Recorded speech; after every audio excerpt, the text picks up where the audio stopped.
덴마크, 베트남의 한 지방보다도 작은 나라, 세금은 55%까지 내지만 세계에서 가장 행복한 나라 중 하나.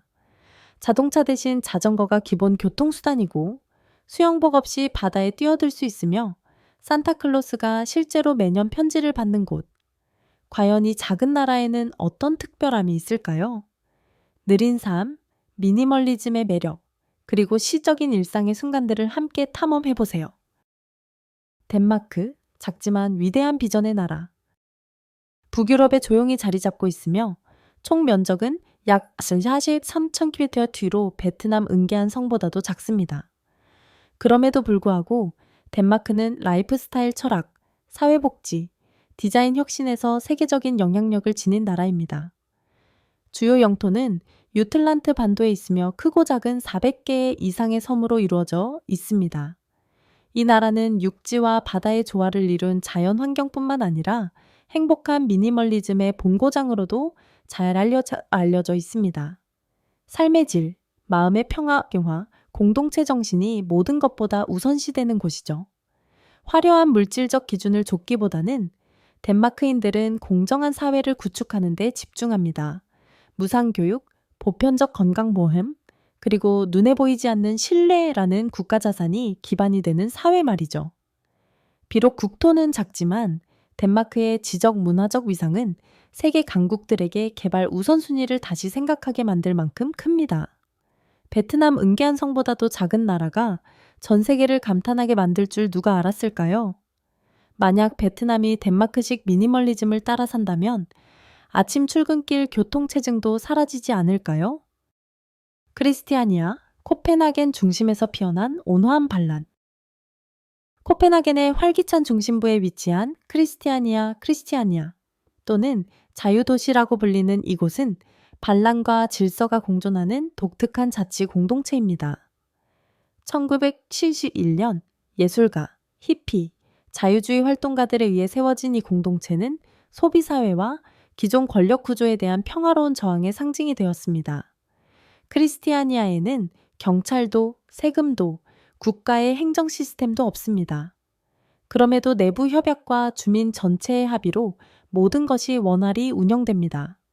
이곳 사람들은 미니멀한 삶을 지향하고 개인 공간을 존중하며 예술, 재활용, 지속 가능한 생활을 우선시합니다. 물론 마약 규제와 같은 문제로 논란도 있지만 덴마크 정부는 이곳을 사회 실험 지역으로 간주하며 일정 부분 수용하고 있습니다.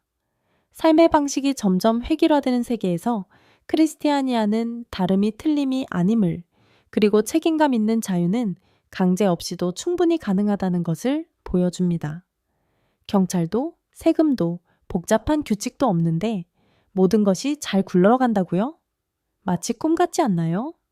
덴마크에서는 이 꿈이 현실입니다. 만약 당신에게 크리스티아니아에서 일주일을 보낼 기회가 생긴다면 기타, 텐트, 아니면 자유로운 영혼우 중 어떤 걸 가져가고 싶으신가요? 댓글로 알려주세요.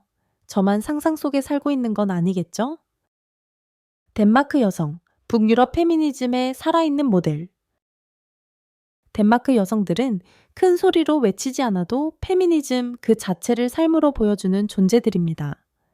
이들은 독립적이고 자신감 있으며 실용적인 방식으로 살아갑니다. 외모 기준이나 전통적인 성 역할에 얽매이지 않고 메이크업도 거의 하지 않으며 편안한 옷차림으로 가구 조립부터 재정 관리, 육아와 경력 쌓기까지 모두 스스로 해냅니다. 덴마크 사회가 여성에게 제공하는 가장 큰 가치는 법적 평등뿐만 아니라 여성 스스로 온전히 자립할 수 있도록 돕는 문화적 기반입니다. 가사와 육아는 성별에 관계없이 자연스럽게 분담되며 여성은 달콤하거나 부드러움보다는 강하고 똑똑하길 기대받습니다. 이곳의 페미니즘은 깃발 위에 있는 것이 아니라 일상의 선택에 녹아 있습니다. 혼자 살기, 싱글맘 되기, 기술 분야에 종사하기, 혹은 일에서 잠시 물러나 삶의 균형을 되찾기 등. 이들은 누군가에게 의존하지 않아도 사랑받을 수 있는 존재이며 자기 자신을 사랑하는 사람들입니다. 누드 해변, 몸의 자유, 마음의 해방. 많은 나라에서 공공장소에서의 누드는 금기시되지만 덴마크에서는 옷 없이 바다에 뛰어드는 것이 자연스럽고 열린 사고방식의 일부로 여겨집니다.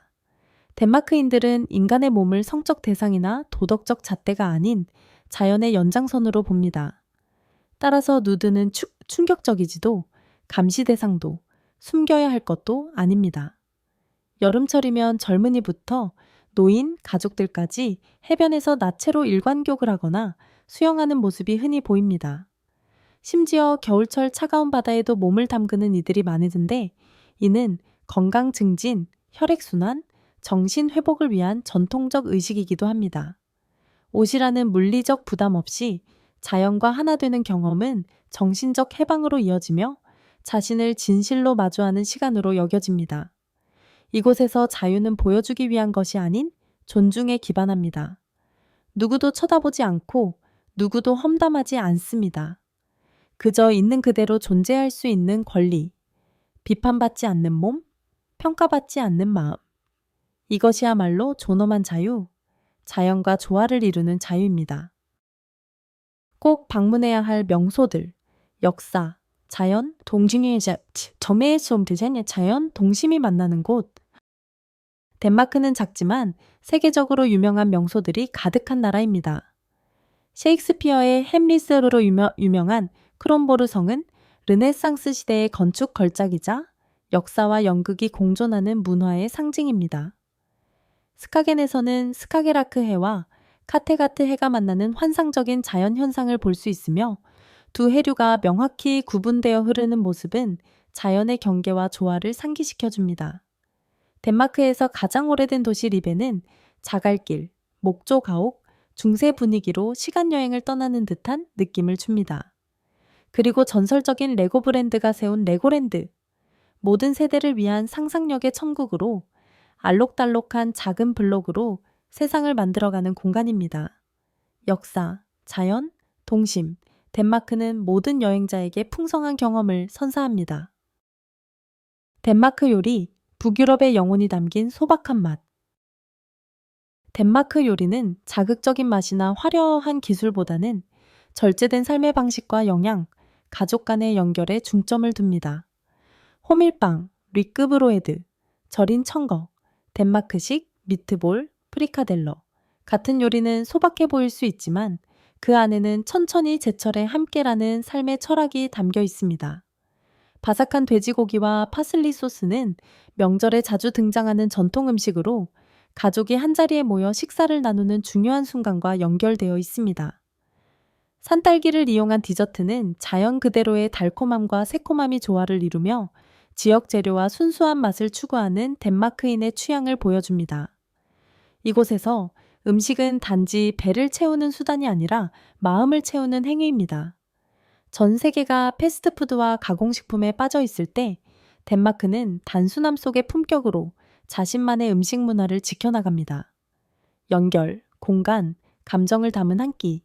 이것이 바로 휘게, 히게일의 진정한 의미입니다. 덴마크 음식은 보기엔 소박하지만 마음과 위장을 단번에 사로잡습니다. 만약 지금 눈앞에 프리카델러 한 접시가 있다면 먼저 한 입 먹을 건가요? 아니면 사진부터 찍을 건가요? 댓글로 알려주세요. 당신은 바로 먹자 팀인가요? 먼저 올리자 팀인가요? 커피 문화, 현대 사회 속 느림의 의식. 덴마크에서 커피는 단순한 음료 그 이상입니다. 그것은 느리고 깊고 의미 있는 삶을 상징합니다.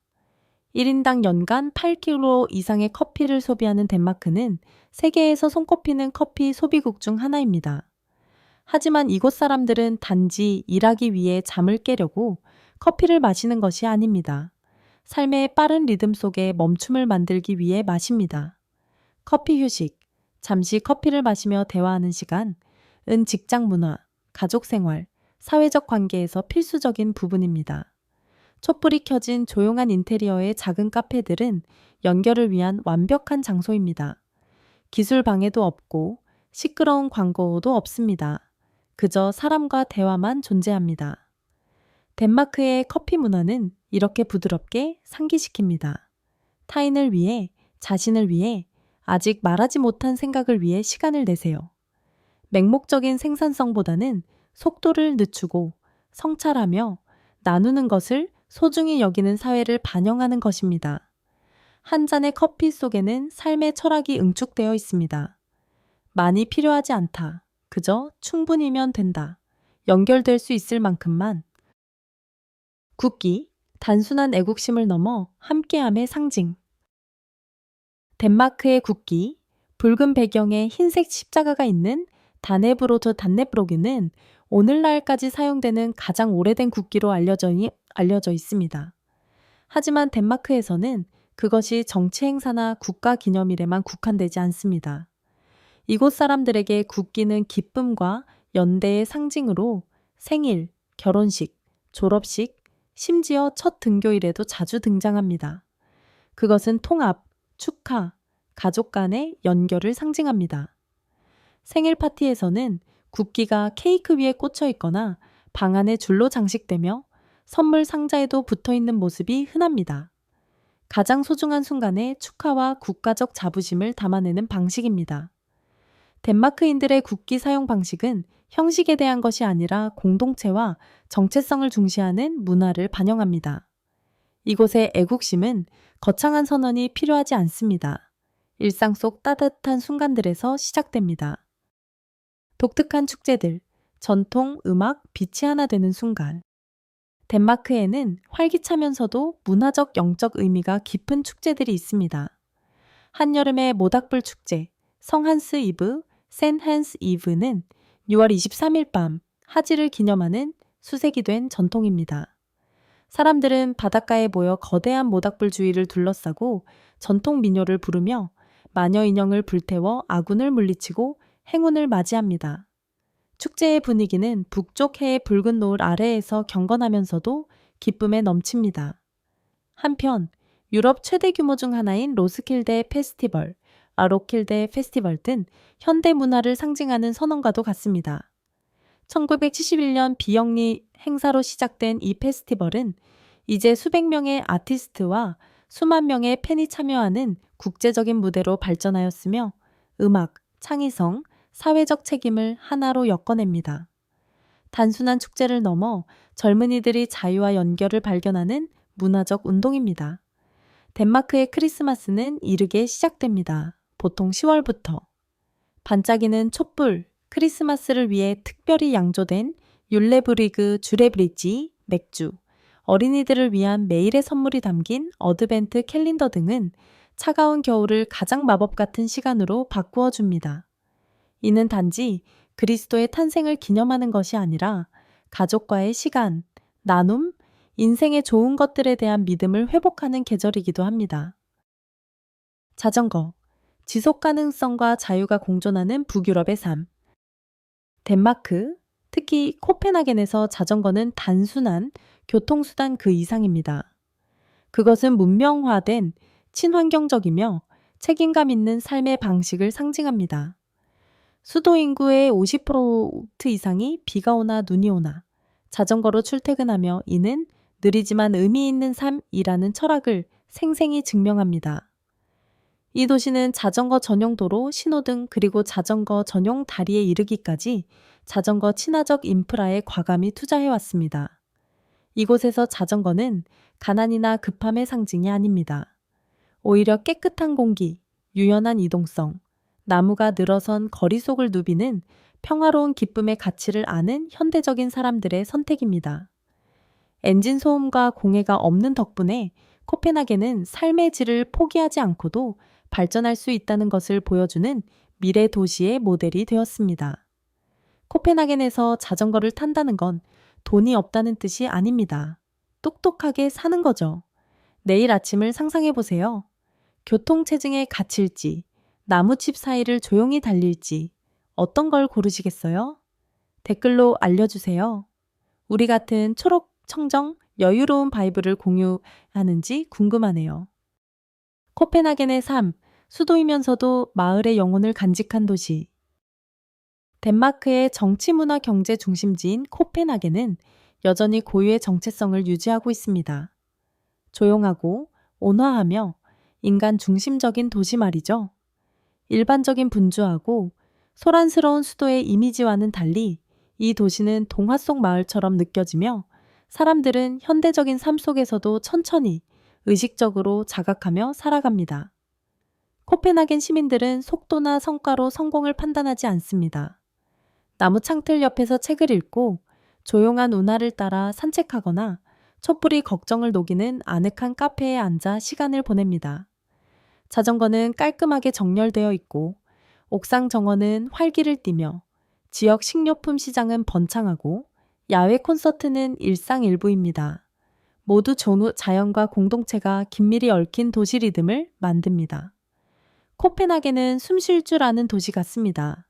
서두르지 않고 과시하지 않고 하지만 감성적이고 시적이며 세련된 도시. 혼돈이 아닌 따뜻한 멜로디로 현대 도시의 또 다른 가능성을 증명합니다. 감정을 따라 사는 삶이 가능하다는 것을 보여줍니다. 산타클로스의 우체통, 현실이 된 동심의 꿈.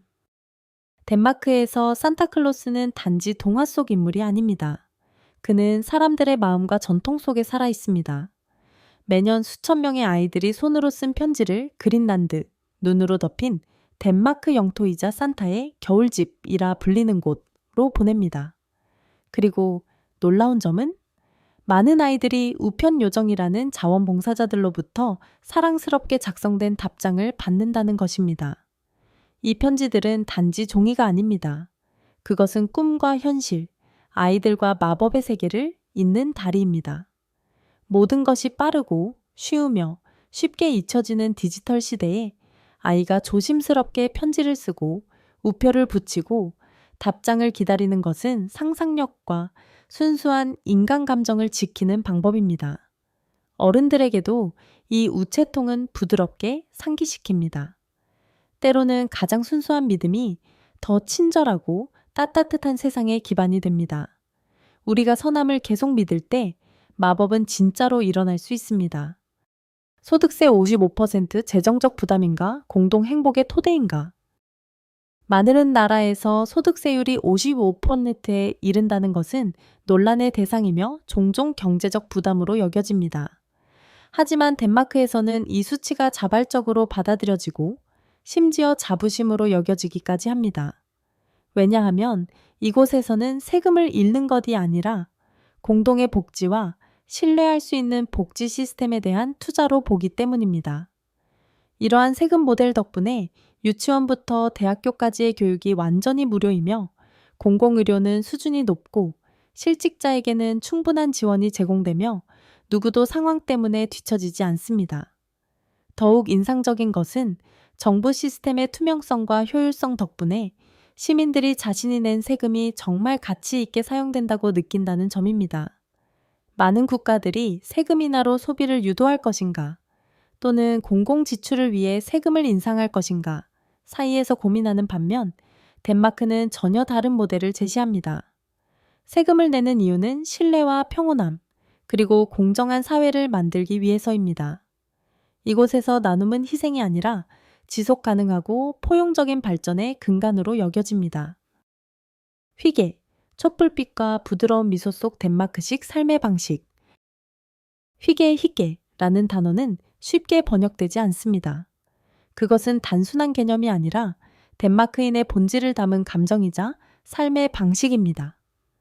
휘게란 부드러운 촛불 아래 친구들과 앉아있는 따뜻함, 뜨거운 코코아 한 잔 옆에 고요한 순간, 혹은 추운 겨울 저녁 부엌 테이블 주위로 들리는 잔잔한 웃음소리입니다.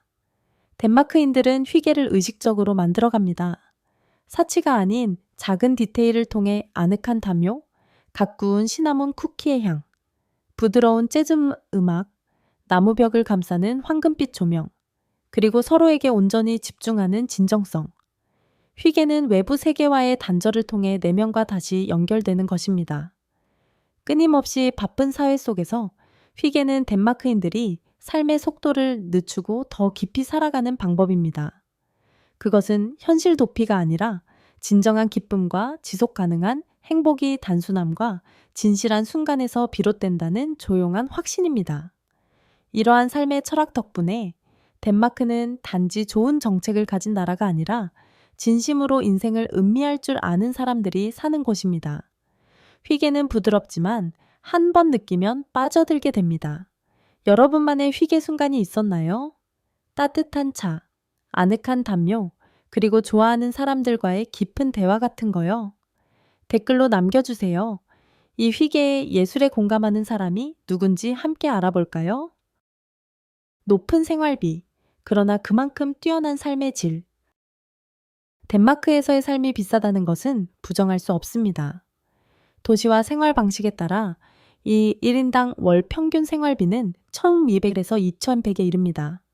하지만 중요한 것은 이 비용이 그만큼의 가치를 담고 있다는 점입니다.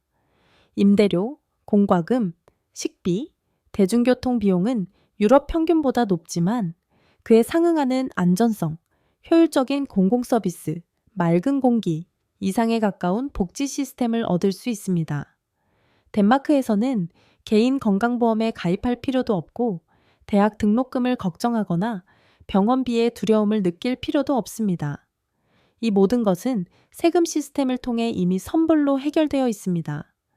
그리고 이러한 높은 생활비가 공공서비스의 만족도, 평화롭고 청정한 환경과 함께 제공된다면 그것은 더 이상 비싼 것이 아니라 고품질의 삶을 위한 정당한 가격이 됩니다. 덴마크는 높은 비용이 반드시 장애물이 아니라는 것을 증명하는 나라입니다. 진정 가치 있는 것에는 그만한 비용이 따르는 법이니까요. 미니멀리즘 디자인, 미와 기능이 조화롭게 만나는 공간. 덴마크는 세계적으로 상징적인 인테리어 디자인이 탄생한 본고장일 뿐 아니라 북유럽 특유의 디자인 철학, 단순함은 궁극의 세련됨이다. 의 출발점이기도 합니다. 에임스 의자의 부드러운 곡선, 루이스 폴센 조명의 달빛 같은 빛, 그리고 북유럽 중세풍 원목 테이블의 깔끔한 선 등은 모두 형태뿐만 아니라 기능적이고 인간 중심적이며 친환경적입니다. 이러한 철학은 삶의 방식과 기후에서 비롯됩니다. 겨울이 길고 햇빛이 적은 나라에서 덴마크인들은 편안함과 효율성을 높이는 미니멀한 공간을 중시합니다. 그들의 디자인은 언제나 실용성과 감성 사이의 균형을 추구하며 과하지 않지만 따뜻하고 우아하며 고요함이 가득합니다. 이러한 이유로 덴마크 디자인은 전 세계의 5성급 호텔, 예술 스튜디오, 현대주택에서 찾아볼 수 있습니다. 단순한 가구를 넘어 삶의 방식으로 존경받는 미학이 된 것입니다. 표현의 자유, 자각과 존중 위에 뿌리내린 권리. 유럽에서 표현의 자유를 가장 먼저 보장한 국가 중 하나인 덴마크는 모든 시민이 자신의 의견을 표현할 권리가 있음을 분명히 밝힙니다. 그것이 소수 의견이든 비판적이거나 논란이 되는 내용이든 말이죠. 하지만 주목할 점은 단순한 법적 보호가 아니라 이 권리를 지속 가능하고 책임있게 만드는 자기조절 문화입니다. 덴마크인들은 말에는 힘이 있다는 것을 알고 있으며 그 힘에는 윤리적 책임이 따름을 이해합니다. 이들은 정부를 비판하거나 정책에 반대하고 사회 이슈에 대한 열띤 토론에 참여할 수 있지만 항상 인신공격이나 혐오 조장, 해악을 초래하는 표현은 피합니다. 이곳에서의 자유는 말할 권리가 있다가 아니라 어떻게 말하는 것이 옳고 친절한가에 기반합니다. 시민 대화 문화와 높은 공동체의 의식 덕분에 덴마크는 다른 나라들이 겪는 과격화, 사회 분열, 허위 정보 범람 등의 부작용을 대부분 피할 수 있었습니다. 여기서 표현의 자유는 상처를 주기 위한 도구가 아니라 더 관용적이고 깨어있는 사회를 만들기 위한 기회입니다. 초등교육, 경쟁이 아닌 자기 이해를 키우는 곳. 덴마크 교육 시스템의 가장 큰 특징은 초등학교에서 아이들이 시험으로 등수를 매기지 않으며 성적을 거의 받지 않고 과외나 학습 과부하의 압박도 없다는 점입니다. 핵심 목표는 최고의 학생을 만드는 것이 아니라 문제 해결에 창의적이고 삶의 기술에 자신 있는 자유로운 사고의 개인을 양성하는 데 있습니다. 아이들은 감정을 표현하고 경쟁보다는 협력을 배우며 수공예, 원예, 토론, 연극 활동 등 실제 경험을 통해 배웁니다. 교사는 지식을 일방적으로 전달하는 존재가 아니라 학습의 촉진자 역할을 합니다. 교실 분위기는 엄격한 규칙은 적지만 건설적인 상호작용으로 가득합니다. 이러한 접근 방식은 학생들이 점수와 자존감을 분리하도록 도와주며 많은 교육 시스템에서 흔히 발생하는 조기 스트레스, 불안, 정신 건강 문제를 예방합니다. 덴마크의 아이들은 실패를 두려워하지 않도록 배웁니다. 중요한 건 그것으로부터 배우고 앞으로 나아가는 것이라는 점을 말이죠. 하루가 다르게 변하는 세상에서 덴마크는 아이들이 단지 더 많이 알게 하는 것이 아니라 더 잘 살게 하는 교육을 선택합니다. 덴마크에서는 아이들이 1등을 하기 위해 학교에 가지 않습니다. 자기 자신이 누구인지 알기 위해 갑니다. 솔직히 말해 어릴 때 성적 때문에 스트레스를 받지 않았다면 천재가 되었을까요? 아니면 낮자망이 되었을까요? 댓글로 여러분의 가장 웃긴 혹은 가장 충격적인 학창시절 추억을 공유해 보세요. 미니멀리즘 라이프부터 상상도 못할 세금 정책까지, 아침 커피에서 누드의 해변까지, 덴마크는 정말로 우리에게 행복과 자유에 대한 생각을 다시 하게 만듭니다. 만약 한 달 동안 이곳에서 살 기회가 생긴다면 여러분은 잘 적응할 수 있을까요? 아니면 이미 어디선가 북유럽 라이프 스타일을 경험해 본 적이 있나요? 댓글로 여러분의 생각을 공유해 주세요.